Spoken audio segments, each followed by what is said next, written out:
Here in Europe we now expect Islamic atrocities daily. It's becoming routine. And nobody's ever surprised when the police and the media pretend they're motivated by right-wing extremism or mental illness or anything other than Islamic jihad. Nor are we surprised when the actual motivation turns out to be Islamic jihad again and again and again. Do you think we're becoming cynical? Europe's politicians are out of control, and one in particular is out of her mind. German Chancellor Angela Merkel is importing war into Europe, and she knows it. We all do. You'd have to be blind or stupid or progressive not to see it or not to want to see it. Recently she again refused to reverse her disastrous open-door policy to the Muslim Third World, despite a recent spate of almost daily terror attacks in Germany, and this is worrying news for the rest of Europe because we're all threatened by this woman's madness.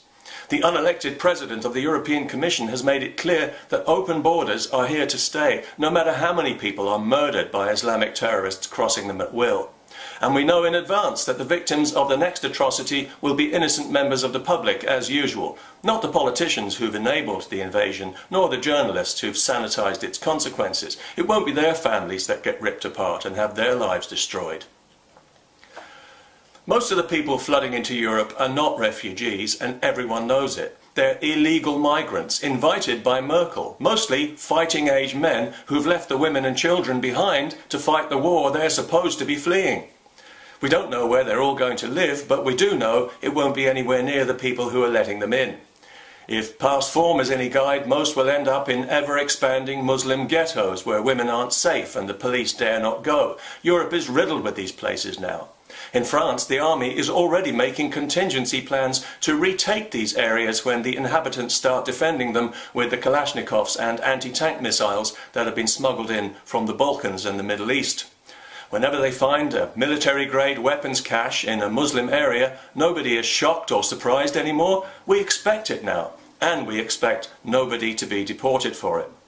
Recently, the French Prime Minister said that we just have to learn to live with terrorism, which means they're simply going to wait for the next massacre, and then the politicians will put on their long faces and repeat their usual platitudes, which are now so threadbare they're beyond embarrassing. They're humiliating, degrading and insulting.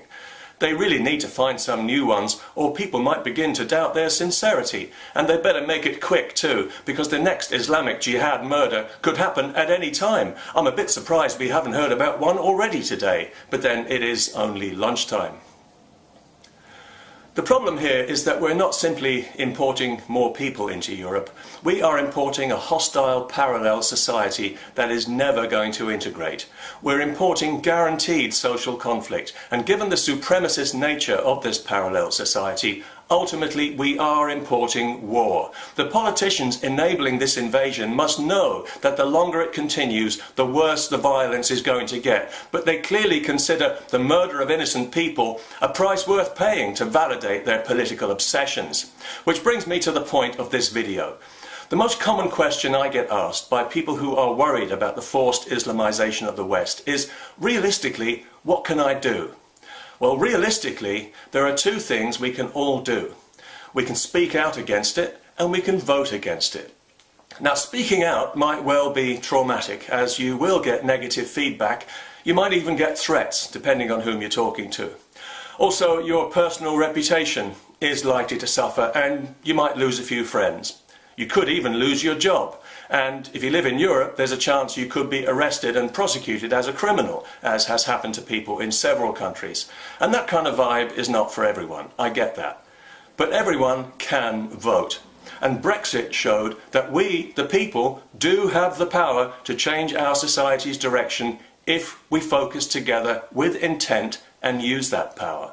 The politicians running Europe have no intention of changing direction, and they need to be replaced urgently by people who will. That's not going to happen by itself. Brexit was won against all odds because millions of people made a personal decision to make a difference. If every individual who opposes the Islamization of the West makes a personal commitment to stop voting for the people who've enabled it and to vote for people who'll put a stop to it, things will change. If not, they won't. It really is that simple. And that's all that any of us has to do. And if enough of us do it, as with Brexit, it will happen.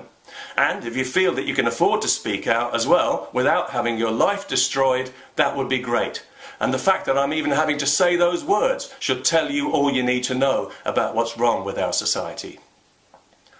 An arrogant PC political class that thinks it knows best for everyone is the tail that's been wagging the dog for too long.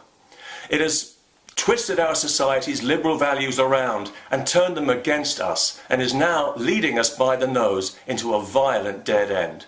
It's time for the sane, common sense majority to take back control before it's too late. And if this generation doesn't do it, it will be too late, and our children and grandchildren will be condemned to a society significantly more dangerous, less civilized and less free than the one we were lucky enough to be born into. That is some legacy.